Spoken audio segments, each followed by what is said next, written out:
Selamat pagi, perkenalkan nama saya Rika Fatmawati Burusurwati, NPM 2115010067 dari kelas 11A11.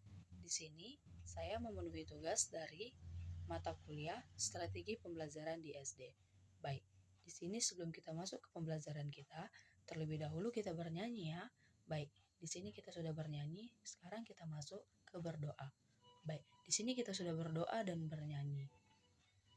Sekarang kita masuk ke pembelajaran kita, yaitu ke pembelajaran bahasa Indonesia. Di sini kita membahas mengenai mengenal ungkapan petunjuk. Baik, anak-anak, di sini Ibu menyampaikan sedikit apakah itu mengenal ungkapan petunjuk. Di sini, ungkapan petunjuk digunakan untuk memberitahukan cara melakukan sesuatu. Di sini, ciri-ciri dalam ungkapan petunjuk yaitu 1. Disusun secara berurut. Yang kedua, menggunakan kalimat perintah halus. Yang ketiga, bahasanya jelas dan mudah dipahami. Baik, di sini ada kalimat yang mengungkapkan ungkapan petunjuk, yaitu ada anak dan ibu. Di sini anak menanyakan kepada ibunya, yaitu bagaimana cara mengelap meja, Bu? Di sini ibunya menjawab, pertama, basahilah lap kain dengan air, peraslah lap kain tersebut, semprotkan sedikit cairan ke meja, gosokkan lap kain ke meja. Di sini kalimat-kalimat yang diungkapkan ibu merupakan ungkapan petunjuk. Baik, di sini kita masuk ke dalam menyusun ungkapan petunjuk berdasarkan gambar. Di sini ungkapan petunjuk akan lebih jelas jika disertai gambar. Ungkapan petunjuk ditulis secara urut dan rinci. Di sini ada contohnya, yaitu perhatikan contoh-contoh ungkapan petunjuk berikut. Yaitu contohnya, cara membersihkan kamar. Yang pertama, rapikan benda-benda yang ada di kamar. Yang kedua, bersihkan debu yang menempel menggunakan kemoceng atau lap basah. Cara yang ketiga yaitu sapulah lantai, kemudian epel hingga bersih. Oke, baik. Di sini kita sudah membahas contohnya. Sekarang kita masuk ke dalam menyusun kata menjadi ungkapan petunjuk. Baik, di sini menyusun kata mengenai ungkapan petunjuk. Pasti kamu sudah dapat menyusun kata yang acak menjadi ungkapan petunjuk. Ingat bahwa ungkapan petunjuk merupakan kalimat perintah halus. Ungkapan petunjuk biasanya diawali dengan kata kerja. Di sini ada langkah-langkahnya menyusun kata berikut, yaitu yang pertama, bacalah kata satu persatu. Yang kedua, carilah kata perintahnya. Yang ketiga, susun kata-kata selanjutnya menjadi kalimat yang benar. Yang keempat, bacalah kembali susunan kata yang telah kamu buat. Dan yang kelima, yaitu pastikan sudah menjadi ungkapan petunjuk yang benar. Baik, di sini ada contohnya, yaitu seperti tangan, makan, cucilah sebelum. Di sini ungkapan petunjuknya yaitu yang benar, yaitu cucilah tangan sebelum makan. Baik, di sini kita masuk lagi ke dalam menanggapi ungkapan petunjuk dalam percakapan. Baik, di sini menanggapi ungkapan petunjuk dalam percakapan yaitu ungkapan petunjuk sering kita gunakan sehari-hari. Setelah diberikan petunjuk, pasti kamu dapat memberikan tanggapannya, ya kan? Baik, ungkapan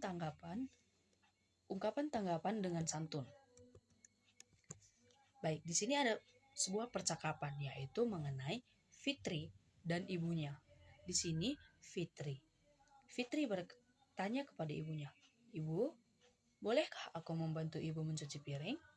Di sini ibunya menjawab, "Tentu saja boleh, Nak." Di sini Fitri menjawab, "Tapi aku tidak tahu cara mencuci piring." Ibu Fitri menjawab, "Pertama, buanglah sisa makanan yang ada di piring, lalu basahilah piring yang akan dicuci, tuangkanlah cairan pembersihan ke spons, gosoklah piring dengan spons tersebut, setelah itu bilaslah piring hingga bersih." Di sini Fitri menjawab, "Oh, begitu. Terima kasih atas petunjuknya, Bu." Di sini ungkapan petunjuknya yaitu ibu yang berkata, pertama, buanglah sisa makanan yang ada di dalam piring, lalu basahilah piring yang akan dicuci, tuangkanlah cairan pembersih ke spons, gosoklah piring dengan spons tersebut, setelah itu bilaslah piring hingga bersih. Itu adalah ungkapan petunjuk. Di sini tanggapan atas ungkapan petunjuk yaitu adalah Fitri. Yang Fitri berkata, "Oh, begitu. Terima kasih atas petunjuknya, Bu." Baik, di sini kita sudah membahas tentang ungkapan petunjuk. Sekarang kita akan membahas mengenai praktikan ungkapan petunjuk dengan bermain peran. Yaitu, pasti kamu sudah belajar tentang ungkapan petunjuk. Kamu juga sudah tahu cara memberi tanggapan dari ungkapan petunjuk. Ayo, praktikkan ungkapan petunjuk tersebut dengan peran bermain. Di sini ada sebuah permain peran. Buatlah percakapannya terlebih dahulu sebelum bermain peran. Percakapan tersebut harus berisi ungkapan petunjuk melakukan sesuatu. Tuliskanlah percakapan dengan bahasa yang santun, serta gunakan ejaan yang baik dan benar. Ini adalah contohnya, yaitu di sini ada anak dan ayah. Di sini anak berkata, "Ayah, coba lihat pot itu. Bibit tomat kita sudah tumbuh." Di sini ayah menjawab, "Iya, Nak. Sekarang kita harus merawatnya dengan baik." Anak berkata, "Bagaimana cara merawatnya ya?" Dan ayahnya menjawab, "Sirami setiap pagi dan sore hari secara teratur. Jangan lupa beri pupuk yang secukupnya." Di sini anaknya menjawab, "Baik, Ayah. Aku akan melakukannya dengan baik." Baik, di sini kita sudah membahas tentang mengenai ungkapan petunjuk. Dan sekarang kita akan masuk lagi ke pertumbuhan dan perkembangan manusia. Di sini kita semua tentunya mengalami pertumbuhan dan perkembangan, bukan? Baik, di sini manusia merupakan salah satu makhluk hidup. Manusia memiliki ciri-ciri yang sama dengan makhluk hidup lainnya. Di sini, lalu setelah dewasa, pertumbuhan manusia berhenti, namun perkembangan emosi dan pikiran manusia terus berkembang. Baik, mari kita pelajari faktor-faktor yang mempengaruhi pertumbuhan dan perkembangan manusia. Di sini, manusia sebagai makhluk hidup mengalami pertumbuhan dan perkembangan. Bertambah berat serta tingginya badan manusia merupakan salah satu contoh pertumbuhan. Di sini, pasti kekuatan tangan kita juga mengalami perkembangan, bukan? Ya, tentu mengalami pertumbuhan. Seperti contohnya, di sini ada seorang anak yang bernama Edo. Di sini, Edo saat masih kecil kesulitan untuk minum atau memegang botol susu. Akan tetapi, setelah tumbuh, Edo bertambah berat dan kuat. Maka, Edo dengan mudah dapat memegang tempat minum dan lebih berat daripada botol susu. Nah, di sini kekuatan tangan dapat dilatih melalui kegiatan olahraga dan menari. Kuat dan lemah dari gerakan tangan digunakan dalam menari.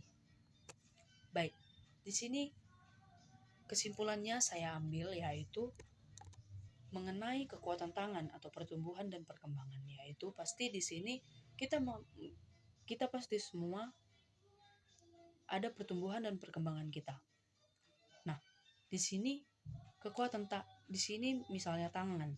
Pasti di sini kekuatan tangan kita dapat dilatih melalui kegiatan kita berolahraga dan di saat kita menari pasti kita mengalami kekuatan tenaga kita. Dan kuat lemahnya gerakan tangan kita digunakan dalam menari dan berolahraga. Baik, di sini sekian dari saya. Sekian dari penyampaian saya. Terima kasih. Dadah.